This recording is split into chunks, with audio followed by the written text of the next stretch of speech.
ይህ ያጠፋናል። የእግዚአብሔር ቤተሰቦች ጥርቅ አድርገን አውጥተን የምንጥለው በጣም ክፉ በሽታ ማለት ዘረኝነቱ።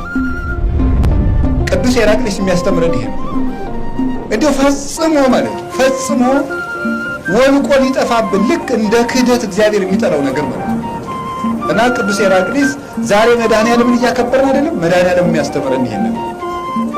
የሚያስተምረን ይሄን ለዓለም አንድ ቀን የተሰቀለ እንደው እግዚአብሔር እየተሰጠ ለአፍሪካ አንድ ቀን ለአሜሪካ አንድ ቀን ተሰቅሏል ክርስቶስ። ለዓለም አንድ ቀን የተሰቀለ። አሁን እኮ የዛሬ 20 ዓመት አንዲት ሴትዮ መጣ ነበር አዲስ አበባ። ምን ብለሽ መጣ? ኢየሱስን ወልጄ እያለች። አንድ ዓመት ይሆናታል። ምን ለምንድን ነው ደግሞ የወለድሽው ሲባል አይ ለኢትዮጵያውያን ልወለድላቸው ብሎኛል። እንዲሁ ሰው ሁሉ ቀልድ ያምርበታል እናንተ። እንዲህ ክርስቶስ ለዓለም አንድ ቀን የተሰቀለ መድኃኔዓለም ያልነው እኮ ለዚህ ነው።